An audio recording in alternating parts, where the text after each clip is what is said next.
the July 28th, 2021 special 109 board meeting at approximately 5:31, 5:32. First business is welcome. We've called it to order. You had a note on here about a letter from Keith. Yes, let's see. Can everyone see my screen? Yes. Okay. So I just wanted to let everyone know that Keith, who is the he is the Assistant Director of the Department of Public Works with Solid Waste Management, and he's the Executive Director of the Waste District, is moving on to MSD. Keith had 18 years dedicated service to Louisville Metro. I will say that there was a letter that was sent out to everyone. I hope that if anybody didn't get a chance to read it, the text is here on the screen if you would like to see it. But it's, Keith is saying that to accept his letter of resignation, that it's been a humbling experience for him to serve the district. He said the progress made by Jefferson County has been remarkable, considering some of the tough times that we've had over the years, like floods and just you name it. He felt like the partnership between the district and the division had developed to be much stronger, and it's benefited citizens in every council district, and that he had grown in knowledge of the industry and the professionalism, and felt like that it can be a model for other places in the state. So he felt in his farewell party, he was really complimentary of everybody, and was going to miss everybody. And I don't think that he's going to be a stranger, but I do think that he's moving on with, there's no ill will or nothing. He is just going to on to better things at MSD and to further his career. He said it was time for him to move on. So just wanted to share that with everybody, and we appreciate all of his time with the Waste District and with the department. Okay, well, we're gonna miss him, obviously. Yeah. Is there Bob, anybody? Yeah, go ahead, Mary Rose. do you think that this board should do some kind of a certificate or a letter or something to Keith thanking him for his years of leadership with the board? Yeah, that's not a bad idea. That's not a bad idea at all, Mary Rose. Would you like me to get with Pete, draft something up and send it out to board members for your approval? I think it would be a good idea. I mean, I think we should thank people who have been of service, but we certainly, have lots of years from him. I think we should acknowledge that. Okay, we'll draft something up and then send it to each board member and let you all look at it, make sure it says what you all think. Okay. Is that all right with everybody else? Okay, thanks, Mary Rose. Next regular item of business is the approval of the May 26, 2021 meeting minutes. Has everybody had a chance to review them?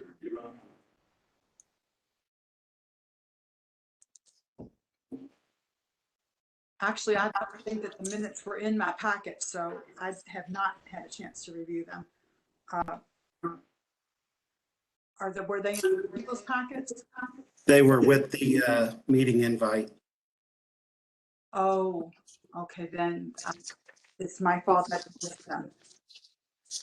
Can't really make. Would you all like to hold them until the next meeting to give people a chance to review?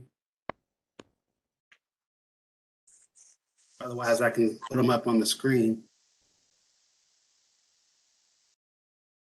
has, Pete, why don't you put them up on the screen, Pete? Sure. I don't think I got them either.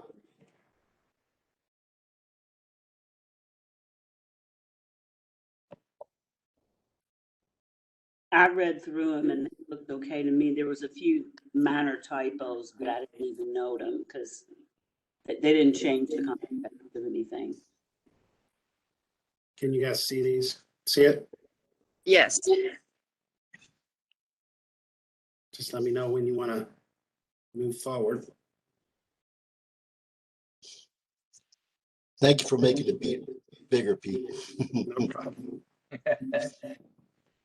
Don't forget, you can zoom in on your screen too, on the left side. I always forget to.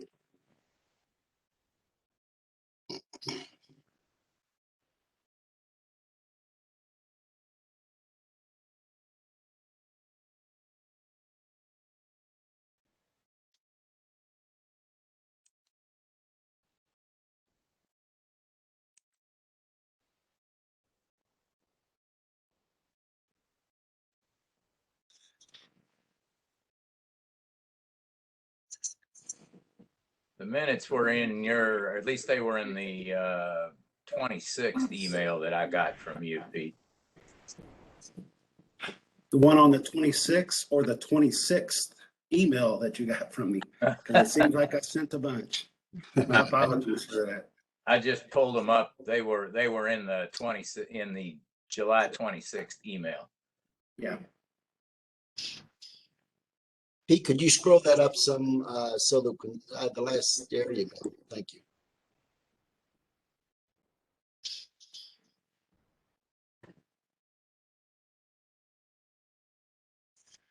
I think they were in the 24th email as well. Yeah, they may have been. I just pulled up the 26th.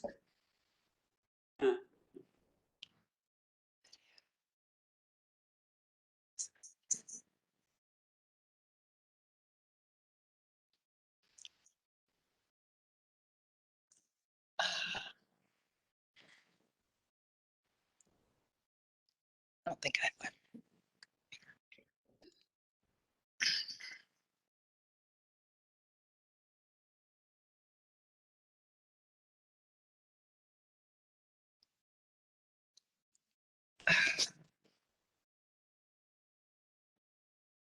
Welcome, Susan.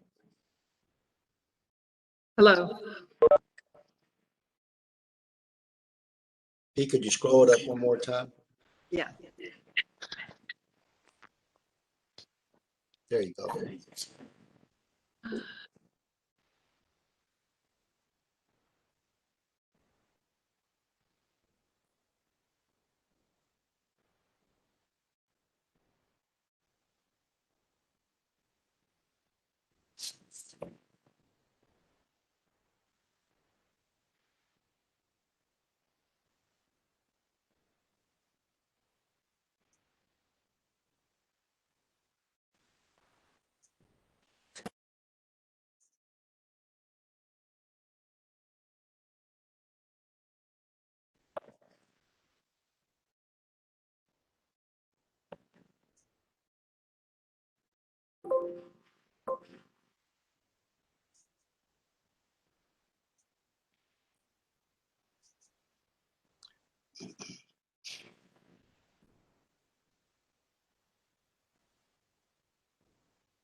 Thanks, Pete. Anybody else?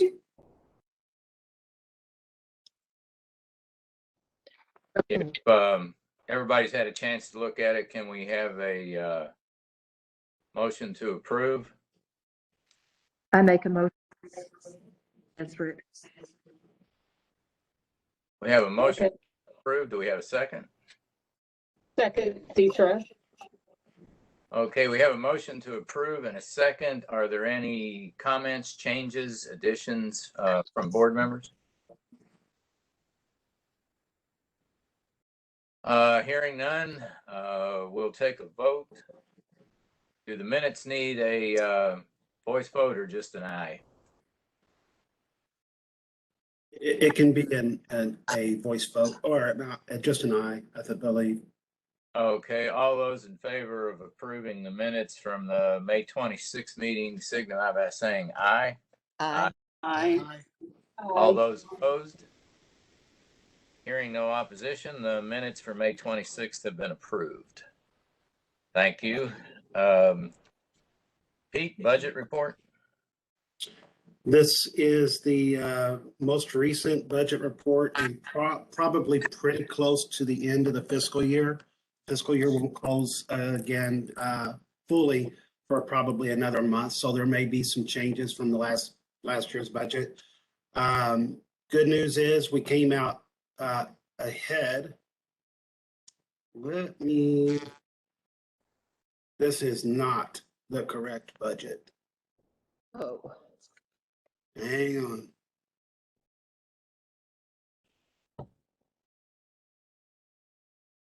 Hmm. My apologies.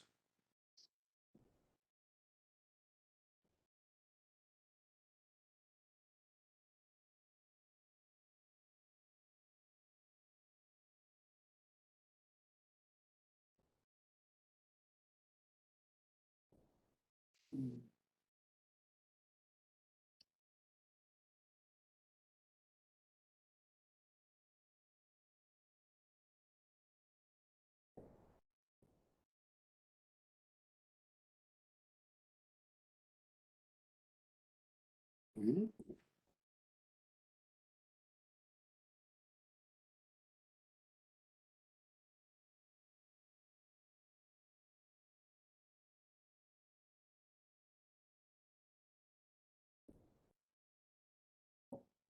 Well, ah, here we go.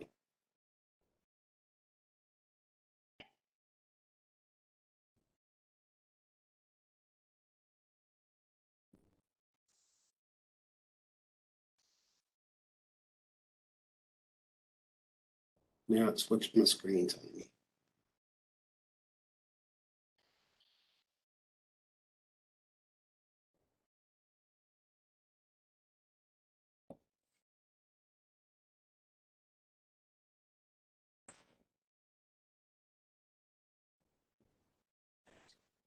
Bear with me. I'm sorry.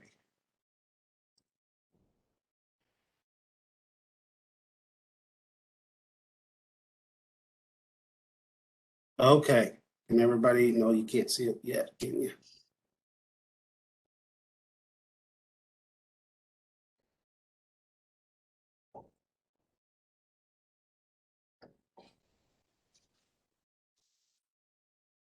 Okay. My apologies. Can everybody see the screen now? Yeah. Okay. So we ended up really well in our revenue. And one of the really good things here is that for the first time in the last couple of years, our recycling receipts exceeded what we had originally budgeted. So we was 158%. I anticipate that number to be much better next year. Licensing fees was definitely up. So overall, 137% for our revenue. For our expenses, as we know, we had some major capital outlays there that really kind of hit our expenses fairly hard. So our expenses were also at 128%. So as we started off the year with a $1,271,000 rollover amount, I would anticipate that we're going to have a ending balance or rollover of $1,025,661. Now, how we go into the next year will just depend upon what our continued expenditures are. And I know that the staff does have some asks, but that's kind of where we're at right now. I think we should, by the time the next meeting comes along, have a final budget for the last fiscal year for you guys to take a look at, and the new budget that's for this fiscal year. Okay, are there any questions from board members? Bob, I have two questions. Yeah. One is, when does our fiscal year begin? It is a July 1st start to our fiscal year. Okay. And the second question is, where in these expenditures, which of these items includes the recycle carts that we helped buy for the service district? That would be in the equipment and capital outlay. So far that I think that we've spent nearly, let me look at the actual journal report.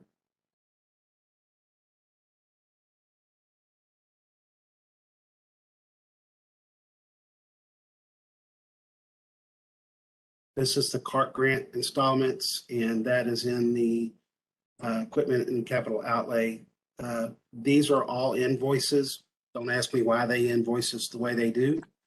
But right now we're at 252,000 that we've been invoiced. So we still have, that makes us have about, 18,000 remaining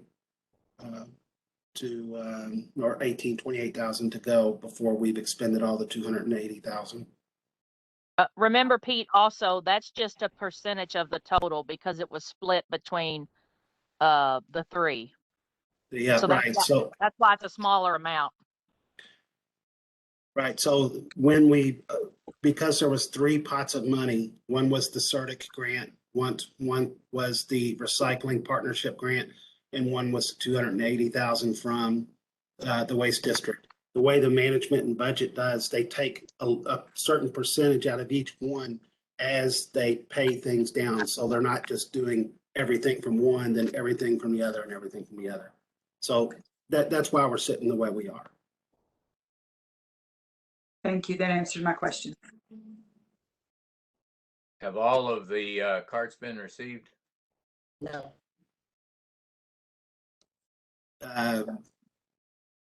I believe all the carts for the recycling grant have been received, yes. I think somebody said no, but yes, they've all been received. Pete, let's go ahead and get an explanation of the contractual services, since that's the one that's over the budget the most. Okay, jumping back over to that.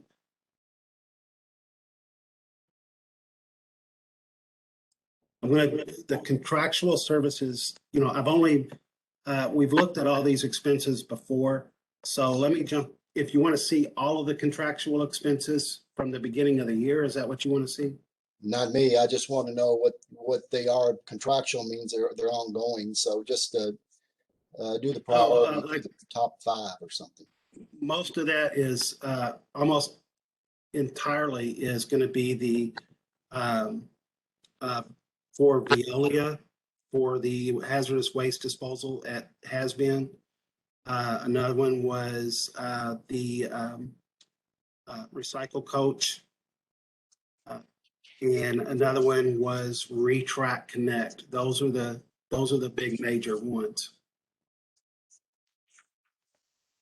Okay.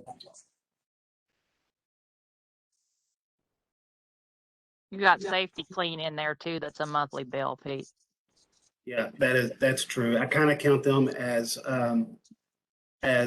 household hazardous materials, but we do have Safety Clean that's billed separate from Veolia, and that covers used oil, used antifreeze, used oil filters from all 3 of our other recycling centers.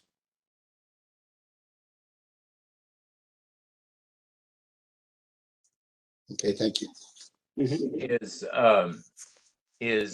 Veolia, the has-been expenses, are they running high because we are getting more participation, or is it just costing more to do? I don't think it's not running any higher. It's been a while since I looked at it. We actually, when we redid the contract, we were right about the same. And, but we had more material coming in. So actually the contract made it a little bit better for us. I haven't looked at it in a while, Bob. I would really have to get back to you on where we're at with that. But I do know it's been busy. Let me get back with you on it. I can't answer your question tonight. Okay, well then, if that's in line or more or less in line, then those other two items you mentioned are the cause for us being almost 100% over in that category. Well, let me go back and look at some of the other expenses. These aren't contracts, but these were expenses. One was to haul for the refurbishing of the Hubbard's Lane Recycling Center, the paving, the concrete. That was just about 100,000 as well. That was a really big expense. Can I think of any other big expenses in there?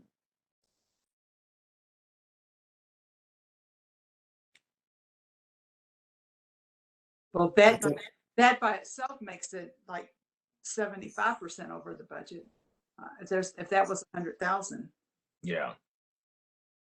And that's because the household hazardous material is where the rollover goes into, and that account falls under contractual services. And so that's where it had to be paid out of. True. Right. Yeah. Yes. It's kind of funny how they do that with the rollover. They have to put it someplace. All right, are there any other questions?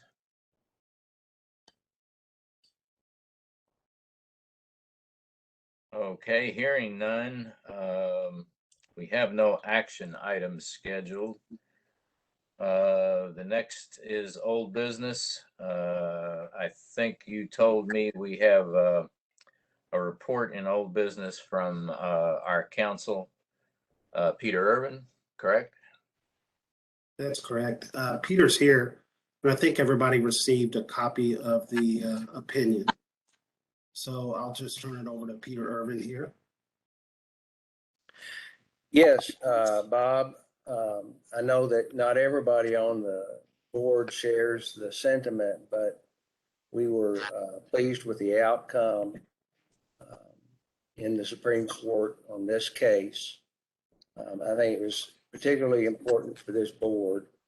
When this board was established under the legislation that enabled it, it was intended that counties lead the way in the management of solid waste. And that legislation was going to splinter the whole idea behind that, or had the potential to, into multiple municipal jurisdictions within Jefferson County. And I don't think would be good for it. So it was good for this board. It was also good for Metro Louisville, I think, to take a stand and get a result.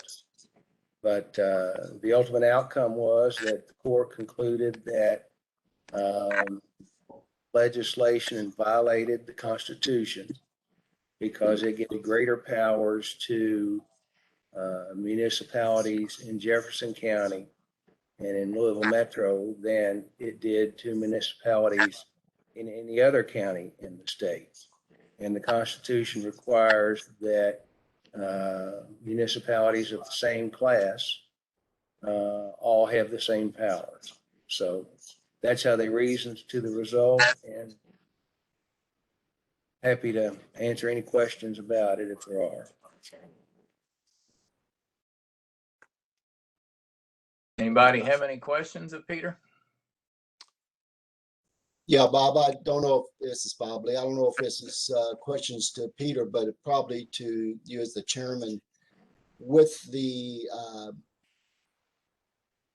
ruling by the Supreme Court, does this change anything in regards to going forward as a district as far as policy goes or planning and procedures? Have you considered anything like that going forward? No, I mean, Peter can correct me on this if he wants, but the ruling basically supports the procedures that we followed to date with the rules and regulations that we've adopted. So it doesn't mean anything's going to change in the way that the district or the board functions. Okay. And I'm assuming you're directing that to when the legislation reorganized the board. Is that what you mean? No, I'm not. I'm referring to the fact that that the board is in control of the municipalities and so forth, as opposed to the way the position was with the League of Cities in regards to what they wanted out of the Supreme Court. So it's more involved with relationships with municipalities, not particularly me sitting on the 109 board. No, correct me if I'm wrong, Peter, but the makeup of the board was not changed in this, correct? No, it will not. And the board doesn't regulate municipalities, it regulates solid waste within the county. And that's the way it was before this legislation was enacted. And the legislation, having been found to be unconstitutional to that extent, is void. So it did nothing to change the authority of the board with regard to regulations.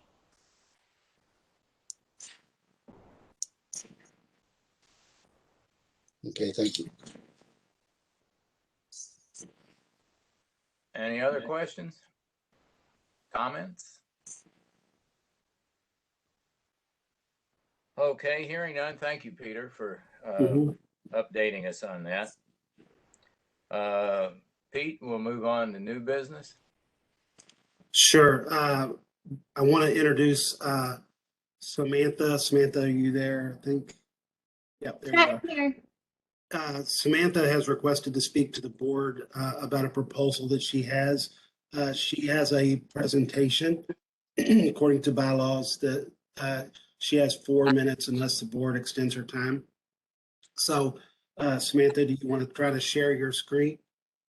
Yes, if you don't mind just confirming that you can hear me, and Yes. I'm going to share this, and hopefully I'll get it right.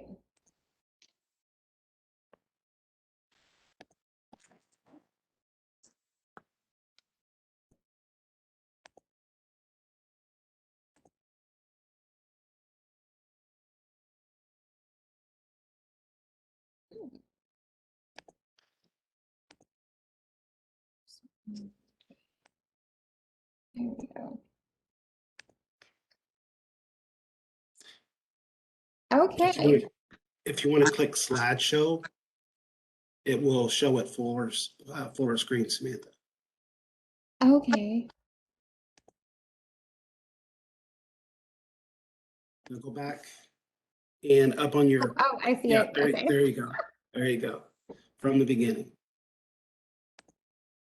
Okay. Yeah, a lot better. All right. So you just say go and Oh, and you're on. You're on. Okay. Oh, by the way, can you see me or can you just see my PowerPoint? We can see you and the PowerPoint. Oh, okay, great. So I had reached out to Pete at Metro Has-Been a few months back, and I wanted to do some neighborhood household has waste collections. I wanted to do them on Saturday mornings.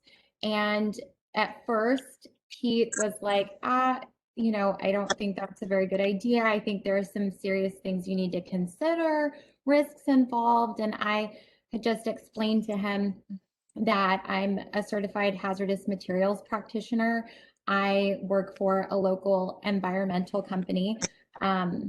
And I have been doing this on an industrial waste level, managing hazardous waste and hazardous materials for beneficial reuse and recycle, and then hazardous waste for disposal. And that's what I do for my job. And now I want to kind of expand on that and bring some services and awareness and education to the residential level. So I have created this concept for a small business called Clean Home Environmental. Home meaning our planet, but also a play on the residential home aspect of this business. Okay, so at first, I just wanted to do some weekend household has waste collections. And as I began talking about the idea to people, it seems like everyone has an area of their home where they're stashing this incredible amount of household chemicals and very common chemicals. And so a lot of people, I've realized, have no idea how to properly dispose of these items. And there is a lot that goes wrong, and even more that could go wrong when they try to do this themselves. And also a lot of people would like for someone else to take on those risks. So improper identification, storage, segregation, and containerization, and the disposal can be costly to the local economy and also pose damage to public health, local ecosystems, and ultimately everything in our environment, surface water, groundwater. And I would like to do what I can to try to minimize toxic landfill leachate and minimize chemical exposures. And that's what I'm trying to do within my own home. And I want to bring that knowledge to other people because I feel like I have something valuable to share. So weary about waste. I know that whenever I talk to people about all that goes into prepping different types of waste for recycle and the different types of waste that there are, this is kind of the expression that I get from a lot of people.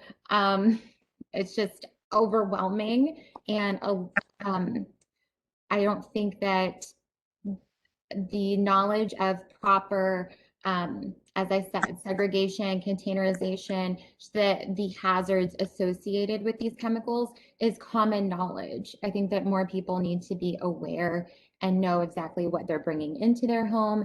And then when they go to get it out of their home, how to properly do that.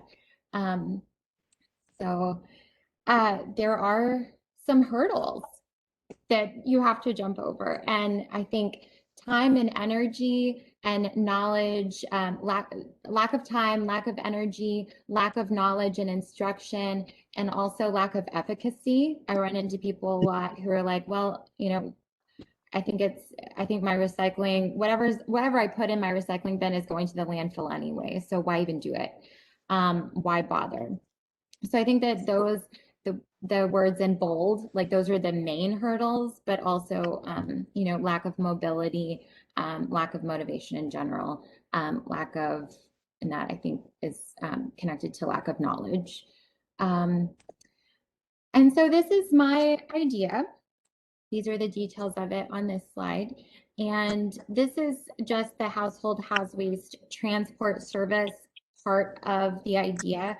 I have a little individual consultation part of the idea as well that I can go into if this is extended. So I want to do a neighborhood collection every Saturday morning and hit a different neighborhood each week. Just open it up for a few hours. And then I want to communicate the common items accepted and other parameters like volumes that I would accept. And then I also want to allow uncommon items if that is communicated with me and the the individual and I can work out details. Like if it's, you know, an unknown material, an unknown substance, if I need to collect a sample, do analytical, you know, I don't want to pick up a bunch of things that I have no prior knowledge of. I want to get a field scale so I can get an accurate weight and an accurate volume before I load anything onto my trailer. And I will be using a waste transport record or spreadsheet to make sure that each container gets recorded chronologically with information like the individual's name, their contact information, date, time of the pickup, and their neighborhood that they live in, and of course the waste name or chemical product name and the container type and size and the volume, and also individual appointments with me for waste audits and like waste coaching and fun things of that nature can also be made. You know, especially if somebody has a large quantity of household hazardous waste, like they just maybe they're about to move or they just moved and they have this, you know, basement full of stuff. And Samantha, the benefit. Yes. Samantha, we're actually at 7 minutes. Okay. It's okay. Sorry. Unless the board wants to continue on, if you could make your wrap up or kind of move Absolutely. things really quickly. Okay. Yes. Thank you. The benefits overall of a household hazardous waste transport service, I believe, to increase community engagement and awareness, to minimize inefficiencies within the current intake process of household hazardous waste at Metro has been, and to save everyone time, money, and energy, and make sure that a person who is trained to do this ends up doing it rather than untrained members of the community. And what I am asking from Metro has been is just the willingness to allow me to bring in household hazardous waste as a transporter, not a generator. So it would be coming from residences, not a business, just transported by a small business. And then also to negotiate a reasonable price for disposal and processing charges. So that is all I have, unless you guys want to extend and ask questions. Thank you. You can unshare your presentation. Oh.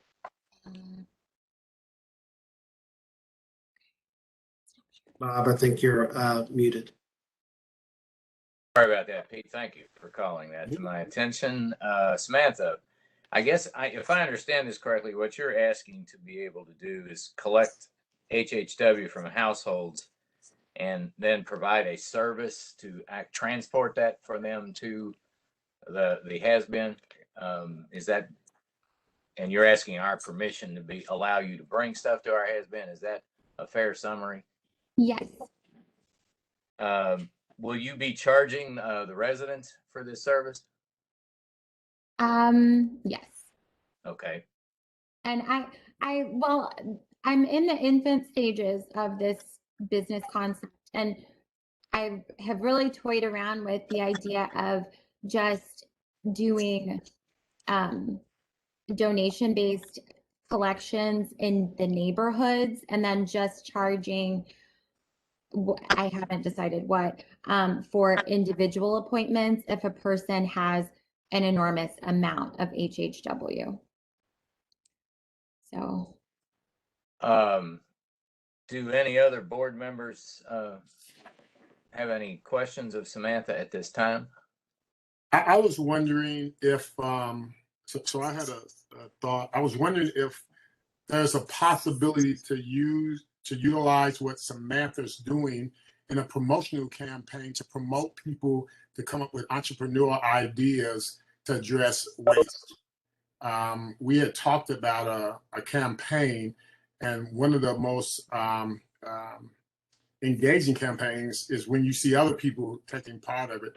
And maybe there could be an opportunity to utilize and promote what she's doing as part of this culture of clean that we're trying to promote, and people being more conscious about how they address their solid waste issues.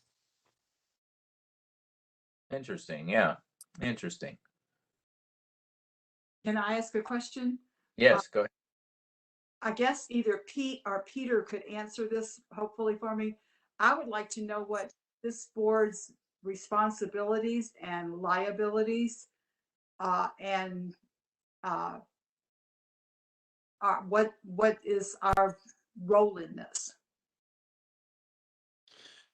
Well, I'll try to answer that. I think that, the advisory committee has kind of, I kind of brought this to them a little bit at their meeting last week. And I think that there's some question, number one, about accepting from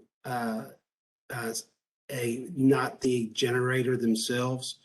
I think that there's a little bit more to discuss. And I know Samantha has done a great deal of work, and I have to commend her for that. I think that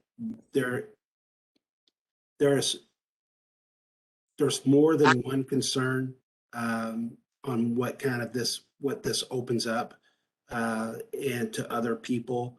Can be controlled. That liability part of it, we really don't know. The hazardous waste laws are fairly significant until you get into residential, and it's where Samantha may be getting paid that I think kind of causes a little bit of concern, because at that point we're accepting it from the generator instead, and at that point does it become a regulated material? So residentially is not regulated. If it's from a business, it is regulated, and that is part of the biggest concern. Pete, if I may, or board members, if I may, we can't take any action on this because this being a special meeting, we're restricted to what we have on our agenda. Is Bruce Burrow present? I thought I saw him there. Yes, he's here. Yes, Mr. Shannon. What I would propose that we do, or what I would like to direct Pete to do is, and I hate to dump this on the advisory committee because I know you all are pretty busy with some stuff you're doing right now, but I would like at least an independent advisory committee look at this concept, particularly with the issues raised by Pete. And also, Pete, if you would check with Division of Waste Management, if you haven't talked to them already, check with Division of Waste Management, Kentucky Division of Waste Management, to see what their take on this would be. Sure. Sure, Bob, we'd be happy to look at it. May need a little bit of legal opinion from Peter if available, but we'd be happy to take a look at it. Yeah, I have no problem in the world in volunteering Peter. I'm happy to work with you, Bruce. Thank you. Thank you. And Bob, I would like to add that my question was not because I was concerned about Samantha. I think I agree with Carl that it's a great entrepreneurial endeavor and it would be a service to the community, but we have certain responsibilities that we should look after as board members. And so I may even use her service if she, but I just think that we need to be sure that we're looking into all of the things that we're responsible for looking into, especially public safety and all of that. So. Oh, I think we owe it to Samantha as well, because you have taken the initiative. I commend you for your actions and your desires. But there's certain rules and regulations when it does come to hazardous waste, and that you know, we want to protect everyone, particularly you, as well as the rest of the community. So thank you for your efforts. We'll definitely give it a good hard look and report back to Mr. Schindler. Okay, yeah, I really appreciate that. And if there are some adjustments that need to be made to the concept, I am hopeful for the opportunity to collaborate with you guys somehow. And I know Pete knows that I did reach out to the Kentucky Division of Waste Management, the Hazardous Waste Branch, prior to this, like a couple months ago. So yeah, someone please let me know what your independent advisory group finds out. Well, you're more than welcome to come to the next advisory committee meeting. It's the, what is it, the third Wednesday? Third Wednesday of the Third month. Wednesday of the month. I will make sure that you get an invite. Okay, thank you. Mhm. Yeah, thank you very much for your presentation and your initiative. And I'm sure the advisory committee will be wanting to, will have a lot of questions and be actually wanting to meet with you and as they go through examining this. That's the purpose we use them for, to try to vet a lot of this stuff before it actually comes back to the board for any kind of action. Any board members have any other suggestions or comments on this matter? Okay, well, again, thank you very much, Samantha. Thank you, Pete, for bringing it up. Thank you, Bruce, for accepting another work task. Always a pleasure. Pete, next item. Yes, next item is return to in-person meetings. It's wanted to let everybody know that according to Metro policy, as of June 11th, that we can have in-person meetings at 100% capacity, provided any person not vaccinated wears a face covering. We can continue to do it virtually. I think that a lot of agencies are actually looking at to do it virtually. I think it would be difficult for us to do it like a hybrid with some people virtual, some people in person. My experience doing these meetings is that never goes well. So really, it's up to the board on whether or not they want to start meeting in person. I will tell you that the advisory committee, we talked about this, and the advisory committee has decided to continue meeting virtually at this time. Particularly with the resurgence of COVID's Delta variant. So just wanting to give that information to the board to see if you guys want to continue virtually or if you want to come back to in person. You know, I personally prefer the in-person meetings, but this is a special time, and I don't mean to insult anybody here, but our facilities over there at Solid Waste Management on Meriwether, it's not the greatest room in the world. So you know, it's just kind of the desire of the board members as to what you all may or may not be comfortable with. And if people want, we don't have to make a decision tonight either. If people would like to think about it, consider it, see how things occur. We're kind of in a real moving target type of situation now with COVID and the resurgence due to the variant that's out there, the Delta variant that's out there. So, like I said, we don't have to make a decision tonight, but if people would like to consider it a little bit, and you know, what's some of your all's feelings? Well, Bob, I'll go first, and I'm sure I'm probably in the minority, but I would look forward to having personal meetings again in any aspect of my business. So if it goes to a vote or anything, I would vote that we would have personal visit for personal meetings. Whether it takes a mask, a shield, or whatever, I think it's just better in regards to the camaraderie and what it takes in order to have a good board. So like I said, I understand that I'll probably be in the minority, but that's my viewpoint. Yeah, I'm not necessarily against having meetings. I just, I guess my big concern is that if we get a lot of people in that little room, it's not conducive to, to separation, or I'm not sure how confident I am in the ventilation that's in that room. You're hurting our feelings, Bob. Hmm? You're hurting our feelings. You're hurting our feelings over here. This is, Yeah, I don't know. I'm totally on the fence. I'm not campaigning one way or the other for this. If you all want to think about it, we can address this again at the next meeting. Any other feelings? Susan? this is Susan.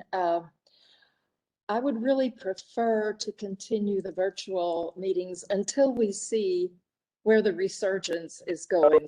Children going back to schools and an increase in people just dining out and being in the big box stores. I think we're going to see an increase again, a buildup, and I would prefer to wait and see where that goes.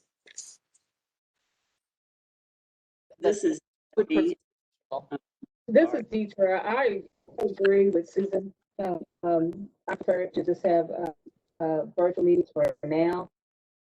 Till we see where this variant. This is Tiffany. Yeah, I kind of like the virtual meetings. It saves time. It seems like we're able to get to the point and we can still ask questions and interact with one another. So, I mean, that would be my vote, but I'll do whatever the majority likes to do. I am willing to meet in person, but I don't really want to make a decision tonight until we learn a little bit more about where things are going. CDC just changed everything yesterday or the day before, and we don't know when it's going to change back. So I guess I would wait, although I really would rather meet in person as well. I'm just saying, I guess, with some of the comments that I think that over the next couple of weeks, we're going to get a real feel for it. So probably then to wait until we get a better idea of where things are going with the Delta variant. It seems like things are going in one direction, but I'd probably like to just wait so we don't go back and forth. We don't go meet in person, it gets real bad, and then we go back to whatever. I'd probably like to just wait. Well, I think that solves it right there. The majority of people voted to continue virtual, so I think that takes care of that. Thank you all very much for your frank comments. Thanks for bringing it up, Pete. But if this doesn't cause too much heartache for the staff, we'll just continue virtual until we get a little bit better handle on how things are going. No, I think that the staff would prefer to keep it virtual as well. I mean, Okay. we've had multiple outbreaks here, and I would agree with your assessment, Bob, that the ventilation isn't exactly the best back there. We never know when some cases are going to pop up here, and when they do, they typically tend to spread fairly quickly. So whatever you guys need to do, we'll take care of it, though. Okay, well, thank you all very much. In the interest of trying to keep this on time, let's move to the next item. The next item is the advisory committee report. And Bruce, if you don't mind, if I can kind of shoot through some stuff with time, if that's okay, Bruce. Certainly. Just Pete, unless now I'm not sure which of your emails I pulled my agenda off of, but you had a third item on new business. Did you drop that from the agenda? Actually, that was the Waste Management asking for a service deviation. Is that what that was? Yeah. Mm-hmm. Yeah. I was putting that on the agenda, and I think Andy from Waste Management called back and said, hey, we're going to hold off. It's more or less about mixing their garbage with yard waste temporarily.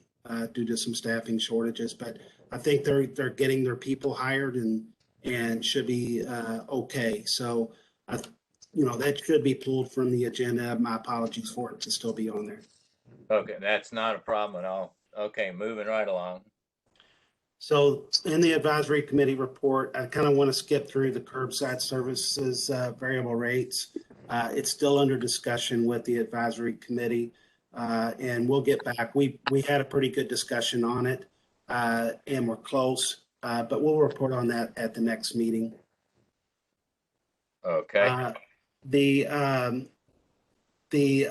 next part of the presentation is going to be for Karen, and she's going to present basically things from the subcommittees and the committee that they've recommended that we give to you.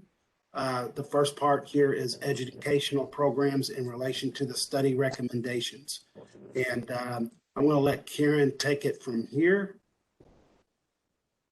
And there you go, Karen. Okay, so this was mainly Sandra just kind of requested us to share a little bit more about what education is doing, and it was a good task for me to get some things into a presentation, because I think in the future we can use this whole presentation, we can build out more, we can use sections to be able to share more about what education is doing.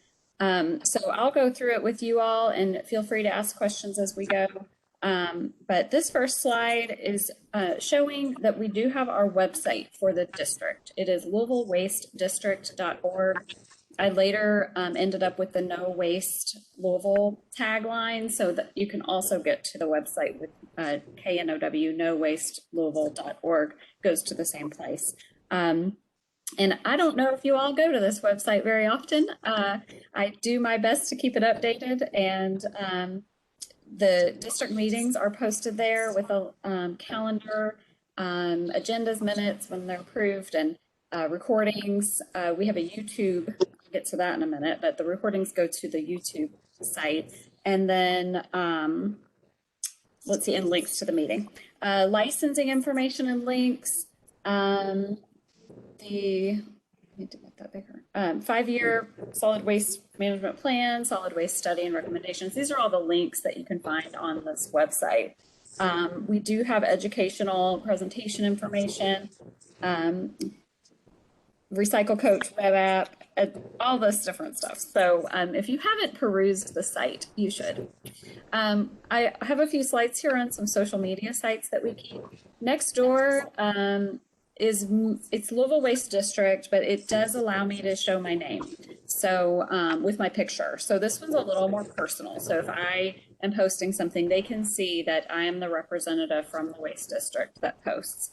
I do not have one that is kind of more under Public Works, because the city has a site and it's like all city employees, and I didn't really like that. So it wasn't specific to solid waste. And so anyway, that's why I have a Louisville Waste District Nextdoor, which I do get a lot of feedback from people that are out in the county. So it's really a good thing here.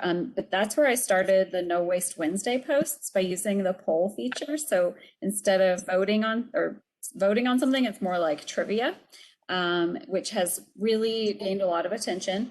And for other posts, I can actually on this site share to the entire Jefferson County. I can share by neighborhood or even service area. So sometimes, like if I'm talking about something for the Urban Services District, I can kind of hone in on just those folks and not have it be so broad, which is nice.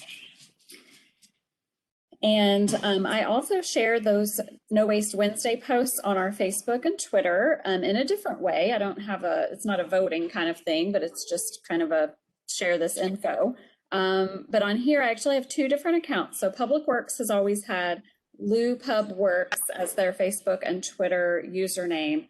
And then I started for the district a separate one that is No Waste Lou. So again, I kind of use the No Waste Lou more for educational, but then I'll go and share if there was something that was more under Public Works, I share back and forth. So and then the No Waste Lou is building more viewers and it's not really subscribers, likes, Public Works already had kind of a base. So it's nice to be able to share back and forth and gain more popularity that way. And then I mentioned the YouTube because I do put our meeting recordings on YouTube. There is a playlist that is Waste District meetings. I also have made videos that are educational, and any of those webinars that I had been doing, especially during the pandemic, those are all on YouTube as well. And that is another No Waste Blue. If you just search that, I think I have to have 100 subscribers to be able to have like youtube.com/NoWasteBlue. So subscribe and maybe we can get that. And then Recycle Coach, of course, I do, we utilize that. It is especially effective right now because of the recycling in the Urban Services District going to every other week. And even if you're outside of the Urban Services District, I put events on there, like all of our pop-up events are there. So, and you can get reminders for those as well. And you can see them on your personal calendar if you sign up. So this is another thing, as board members, I would love if everybody had this app, or at least went onto the website. You can get to it, louisvilleky.gov/recyclecoach, and you can get to the web app and view it there. The What Goes Where search tool is really helpful too, if you can just search an item and find out the best way to dispose here in Louisville. So what I did was created a few slides within here that have one of the recommendations with a few bullets that are from the study. So it's kind of describing that recommendation and then explaining how what I'm currently doing kind of falls under that. It might not be the exact recommendation, but it would, if you were going to put some of the things I do within some of these recommendations. That's kind of what I've done here. So this one is part of the residential category, waste reduction and reuse education. So I definitely use No Waste Wednesday posts, and those webinars that I did fell under the category of reducing waste and reuse, because that's, of course, always the first thing. People love to know if you can recycle stuff, but we always try to push reducing and reusing first.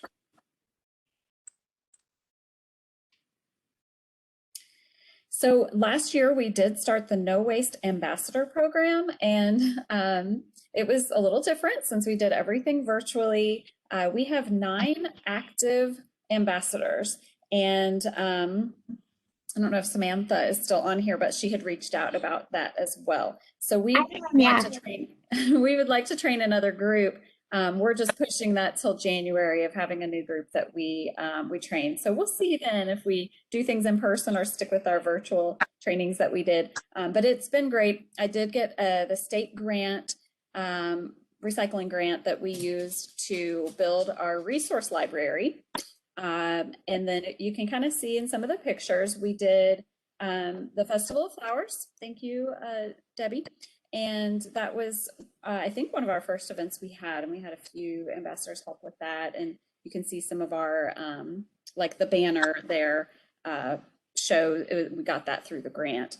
And then down there at the bottom on the left, we did a Touch-a-Truck event with the Science Center. Turned out to be not the best thing because kids got to get in the trucks and there's lots of noise with the honking and horns and everything. But they, actually, that one was amazing because we had a pop-up drop-off event that same day. So we were able to utilize our ambassadors to be involved in that event because staff could not be there. And then on the right is showing one of our ambassadors helping us out with the Recycle Right program, which I'll show you in a moment.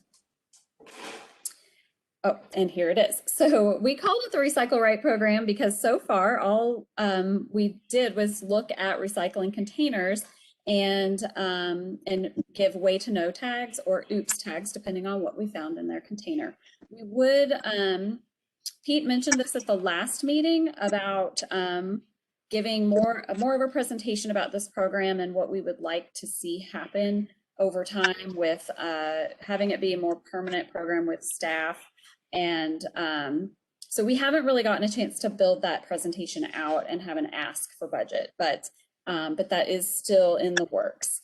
And if it's the future, we would like to be able to focus on other waste streams, like the household hazardous waste being in garbage and things like that. So we haven't really built that out yet, but that's why I wrote need a new name, because it's not always going to be about recycling. But we did 3 pilot areas to basically show that this was effective. We know it's effective in other neighborhoods around the country because other places have done it. But we wanted to see our system and how we took this program, you know, and see if it was effective here. So we started with the Deer Park neighborhood. That one we knew would have a high participation of recyclers. It didn't mean they all recycled perfectly, but we knew it would be a little bit of an easier group to start with if we were going to, you know, start tagging bins. So you can see in the left graph, this is our percentage of the oops. Red meant that we didn't even want the recycling trucks to collect it because it was way too contaminated. Yellow meant you can collect it, but you're being told that there were some things in there that you really shouldn't put in there. So that was showing from the first tagging, the percentage of red and yellow tags, that's the blue. And then the orange, it went down in our last third, it was our third tagging, it went down. And then we actually followed up, I think it ended up being about 3 or 4 months later, we went back and tagged again just to see if it stuck. And they were actually had been doing even better. So we were really pleased to see that it didn't go back up after not hearing from us for several weeks. And then you can see in the right graph, we have bagged items was considered a contaminant. Plastic bags just separately was a contaminant in styrofoam. So you can kind of see the blue is the first tagging, orange is the last or third tagging, and then the gray is that post tagging when we went back a few months later. So again, you know, for the most part, I mean, we really saw an improvement in Deer Park. So we were pleased with that. This is the same types of graphs here.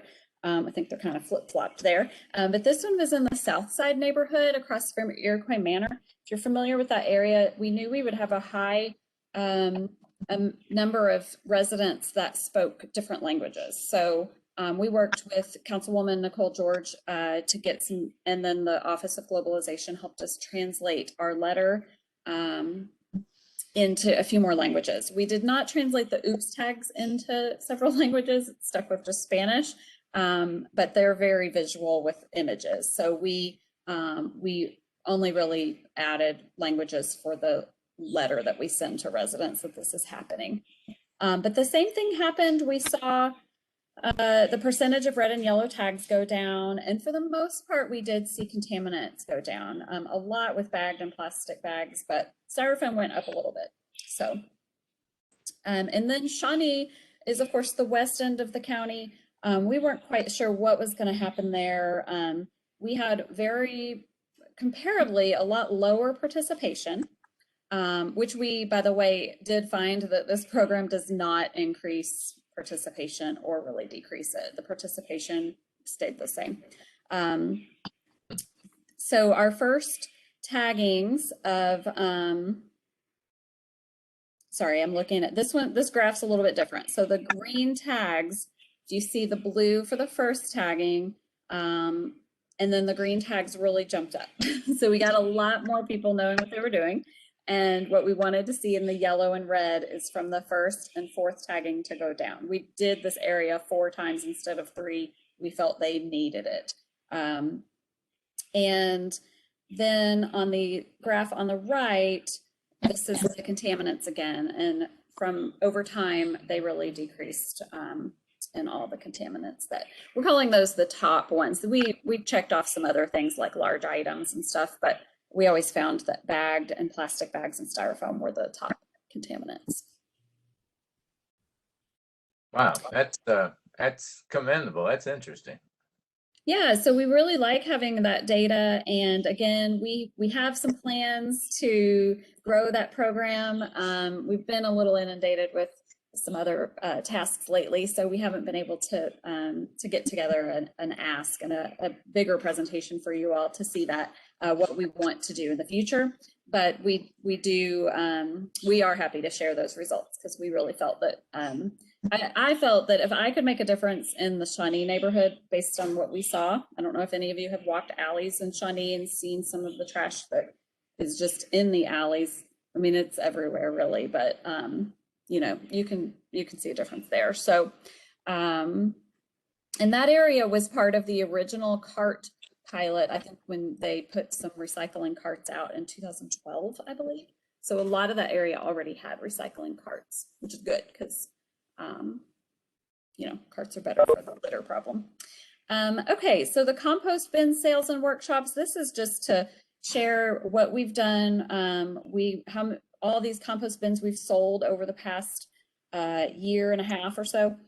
And we had been doing virtual composting classes. Before that, I was doing in-person composting workshops. I will say virtual classes really bring on the views and more people attend, but in person is a lot more fun, of course.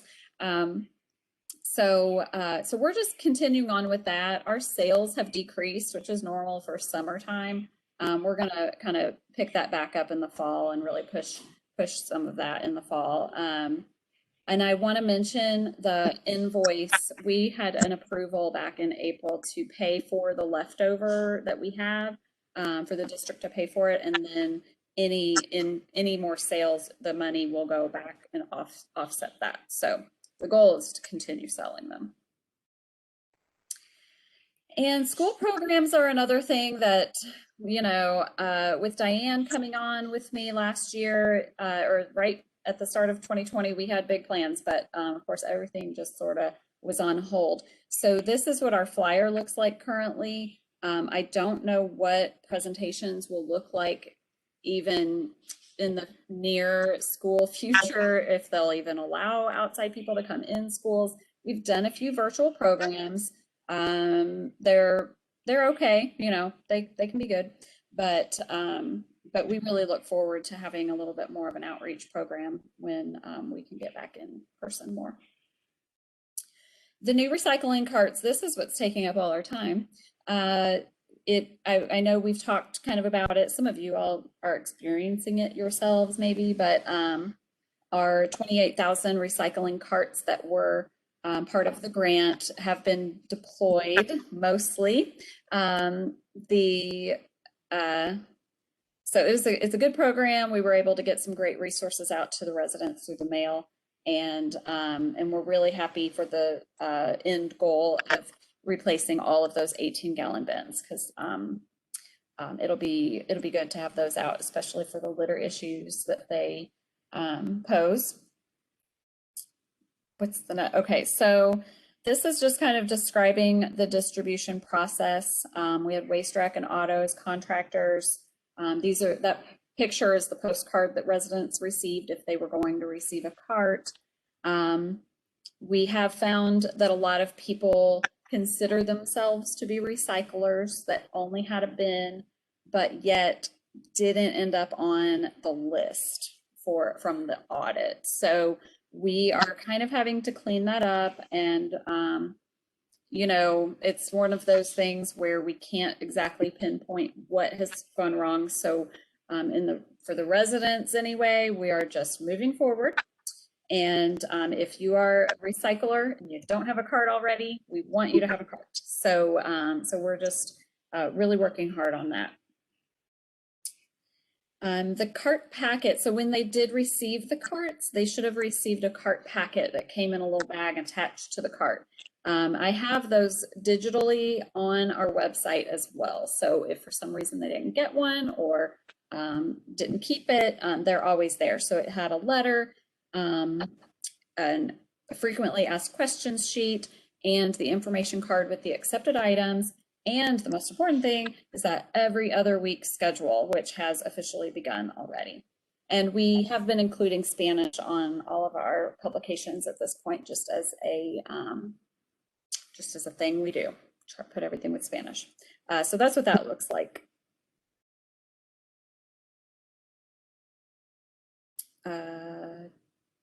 What do I have next, Pete?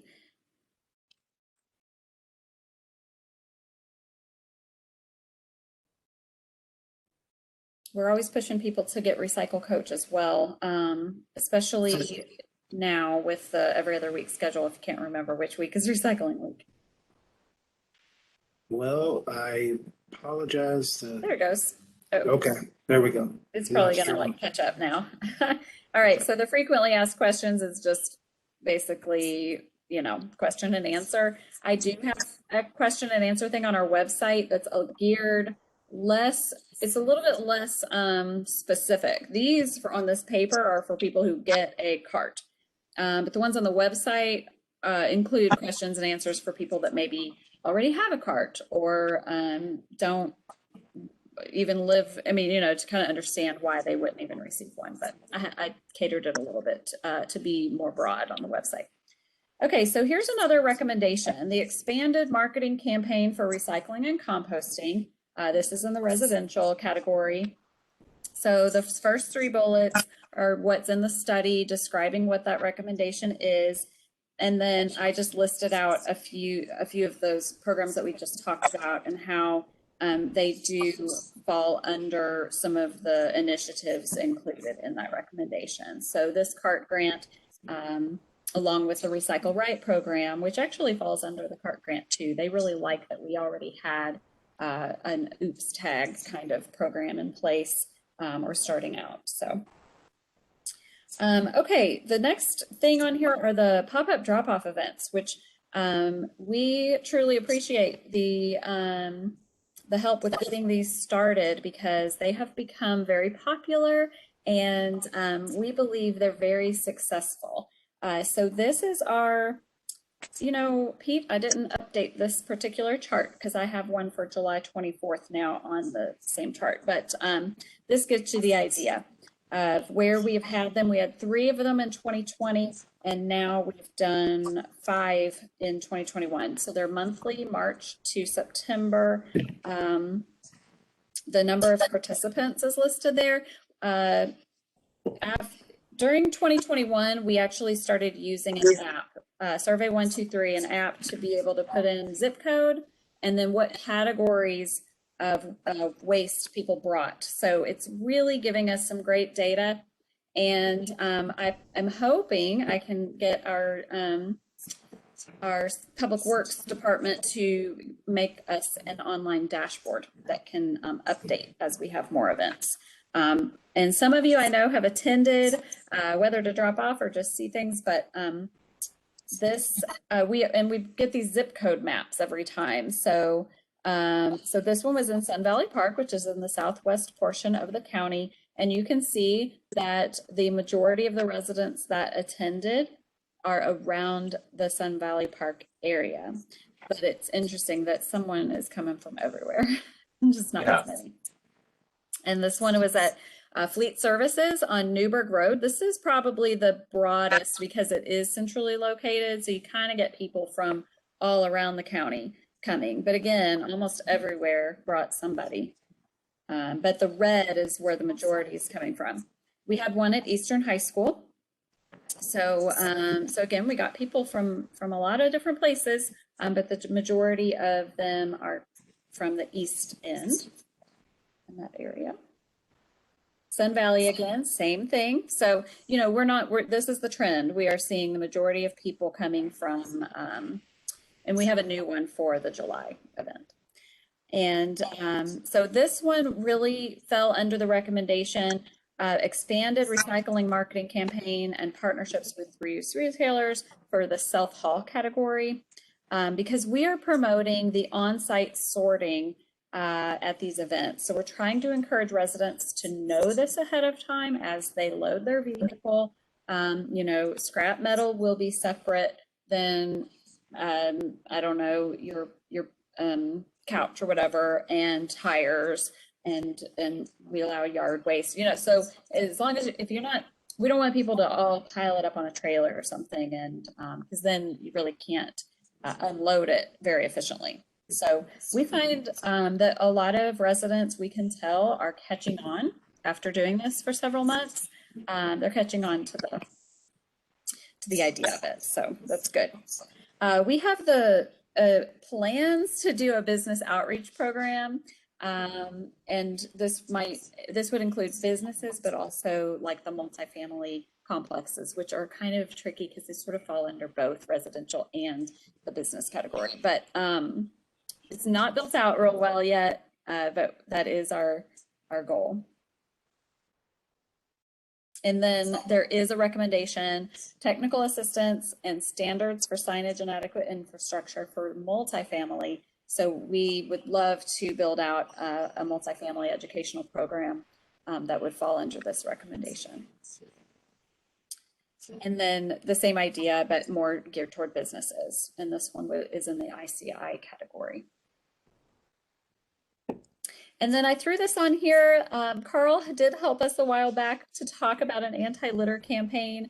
And like I said, I don't know, we haven't really been able to move forward with anything, but these are the notes that came from those meetings and just our ideas. So I just included them on this presentation. So I didn't forget that this would also be part of education, a campaign like this. And I think that might be the last slide, Pete. Yes. So do you all have, I know we're getting close to time, but do you all have any questions or anything? I don't have a question, but I want to compliment you guys. Y'all are working on a whole lot, and a lot of it looks really good. So appreciate it very much. Thank you very much. So I can give a fairly quick presentation on the self-haul and from the ICI and self-haul subcommittee. We have reached out to all 4 disposal sites, trying to determine whether or not a self-haul site is possible in Jefferson County, or 4 sites would be possible. We've come up to a question, and we've been tasked to reach out to other cities regarding these facilities to see how they handle liability of inadvertently passing residentially generated contaminated commodities from the self-haul facility to the disposal site. And also to follow up with federal and state EPA. The concern there is that when a resident comes in, drops that material in a dumpster, if it's contaminated with, let's say, just PCBs or whatever, then that becomes a liability. And even though it could have been residentially generated, at that point, whose responsibility is it for that disposal? And if it gets into the next site, you know, the damages from that. So there's concern about that liability that we still need to work out. On the residential and construction and demolition subcommittee, we actually have a move to a new phase, one that's going to kind of be a roadmap approach. And I'll do this kind of quick. You guys know that most C&D material is divertible, up to probably 2/3 of it. And these are the study recommendations. One is for C&D processing ordinance, meaning that all C&D projects must send their material to the site to be sorted for recovery of materials. The recommendation was that we focus on corrugated cardboard, metals, appliances, asphalt, shingles, clean wood, and aggregates. But there was also a recommendation in C&D for reuse of materials in road construction and the education campaign.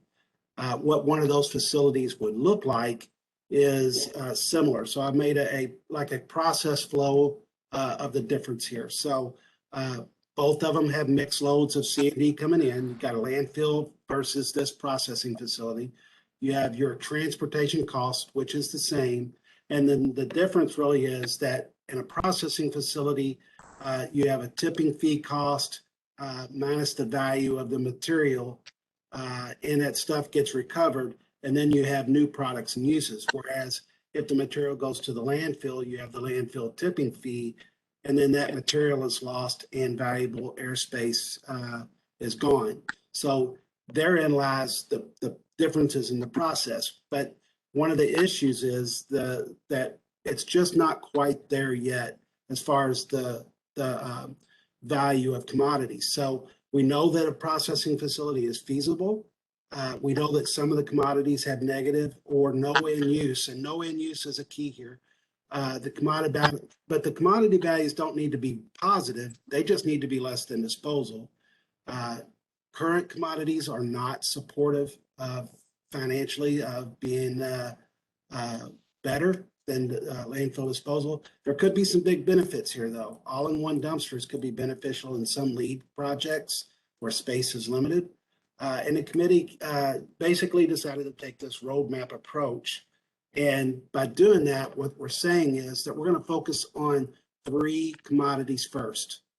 Concrete, which is already readily recyclable, shingles, which has some issues right now, and drywall and gypsum board, which has uses, but it's not any of that recycling in our area. So one of the biggest issues right now is shingles. Shingles has been widely recycled into road surface. Traditionally been used to replace the asphalt binder, which is very expensive. It was once believed to liquefy and replace that binder. It's fallen out of favor with the Kentucky Department of Transportation in the last 3 or 4 years. So we went from 3 shingle processors, recyclers in town down to 1 that's barely functioning. So the problem is brittleness when you get up to 3 to 5% of that mix. One of the shingle operators said that people were exceeding that 3 to 5%, and that's what caused the asphalt to become brittle, and which has become part of the issue why it's fallen out of favor. But we are working with or looking at possible rejuvenators to make this thing work. So we're going to be meeting with Bluegrass Testing Labs, Scott Quire. He's the mad scientist of asphalt, and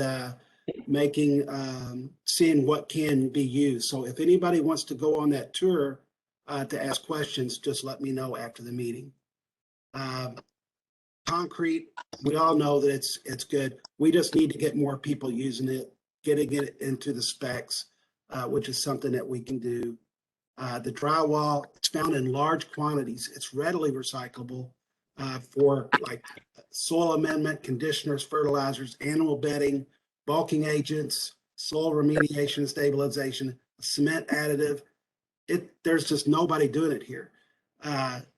It's very high in new construction loads, but you need special equipment to remove the paper fraction from the gypsum to control the dust. That is something that we want to focus on as a committee to find that end use, to build that end use. So when we do have a processing facility, now we have a use for one of the major components, which will make the processing facility more successful. Other components, wood, carpet. We don't know that we have a carpet outlet in town. And the wood is a very big component that can be recovered if it's clean wood, fiber, metal, high value, and then the residuals. The residuals is still high, and it has to go to the landfill. So that's what's making the processing facility kind of not quite there yet. So focusing on these main commodities, concrete, to make it more known that it can be used to get into projects, the shingles, to work to get that put back into asphalt so it begins to be recycled more again. And then number 3, try to find a home for the drywall or gypsum board, so that's another major component. We get to there, then the C&D processing facility comes much more viable, and then we can look at that C&D processing facility. So that's kind of our roadmap for that subcommittee. And then obviously education and reuse will play a big part in all of that. So if there's any questions on that C&D part, I went fairly fast. There's really, that committee has really hit its stride. Well, both committees are starting to hit their stride. But the C&D part, I think that we're onto something, and we're really going to be able to make a difference in the near future, we hope. So if you have any questions, I'll be happy to answer.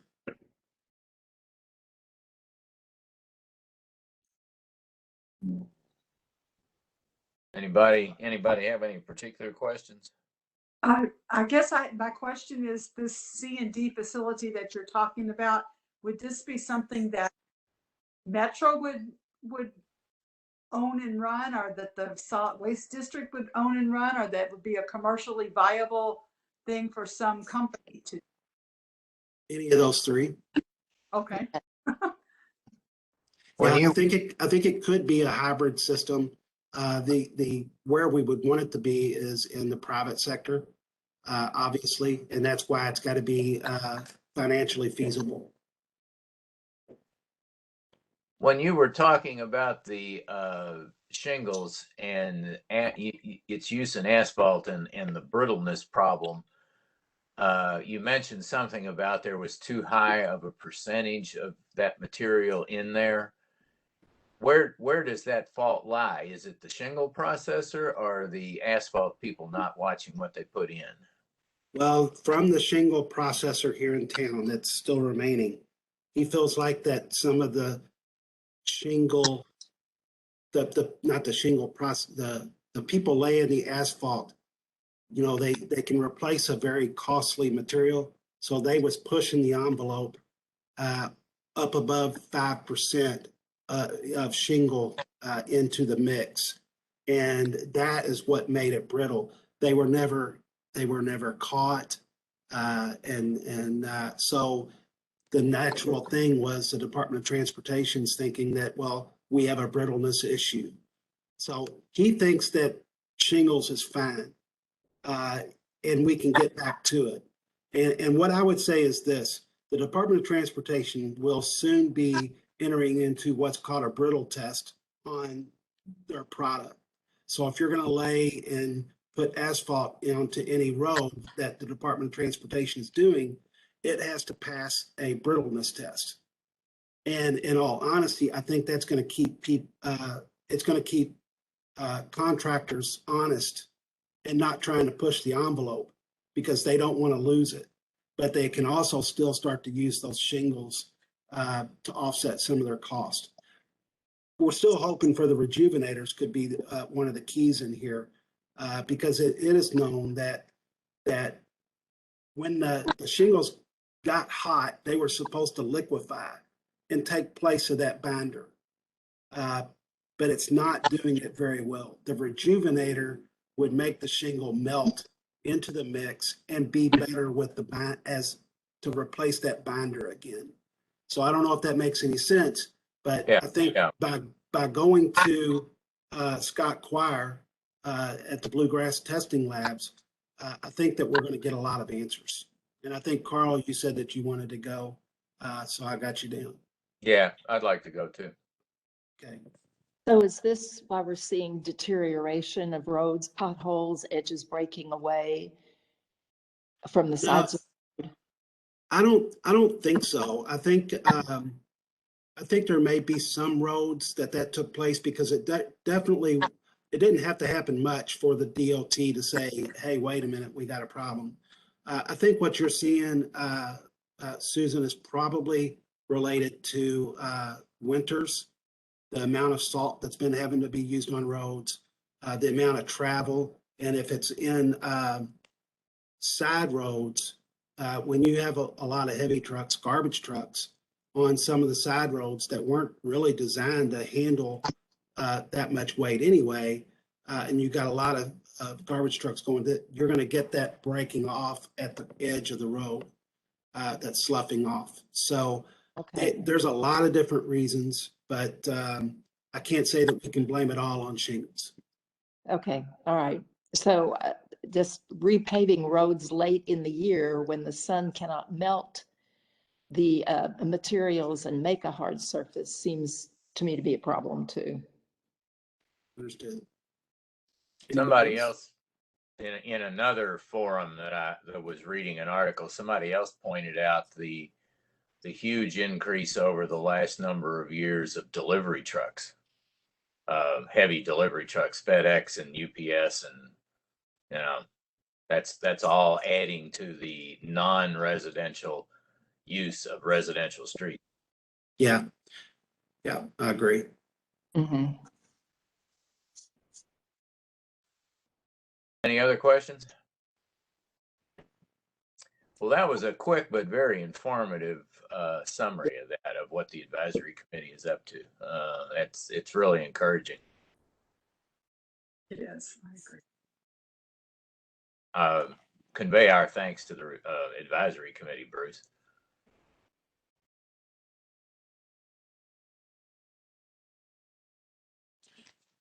Anything else on the this part of the advisory committee report?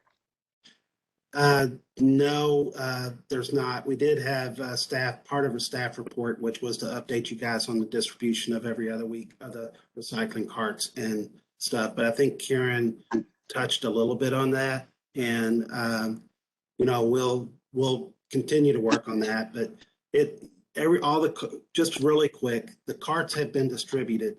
There were some issues with the audit in not identifying everybody that's a recycler. There were some misunderstandings with people, some people out of town, people have moved since the audit. All those things ended up with some people feeling like that they were passed, and we know that some of them were. So we're in the middle of cleaning that up right now. We've had some issues with the contractor that we're trying to work out. Their deliveries weren't exactly on target all the time. So we're still working with the contractor on that. So it'll be a bit before we can get everybody a cart. We're asking for people to be patient. And I can tell you that the second round of grant talks has started with the goal of completing a full deployment to every household in the Urban Services District in the next fiscal year instead of 2 years.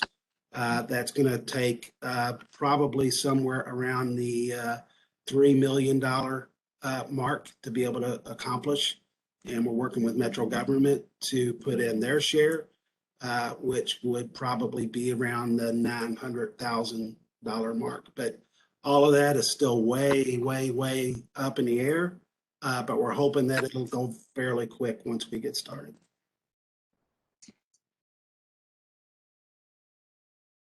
Okay. Any other announcements? Our next meeting would be on the 25th of August, correct? Yeah. 25th of August.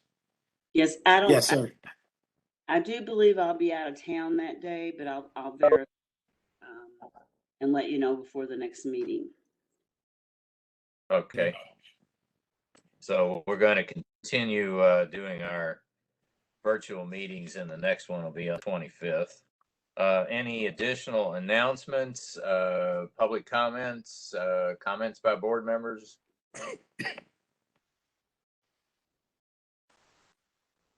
Okay, thanks everybody for attending, and we'll see you all next month. Can I have a motion to adjourn? So moved. Moved and seconded. We are adjourned. Thank you all very, very much. Thank you. Goodbye, everyone. Can't believe we got that all done. Thank you, Yeah, guys. you did that. You only went 11 minutes over. Yeah. Awesome. I just wanted to tell you a couple of things, Pete, without taking up time in the meeting. I watched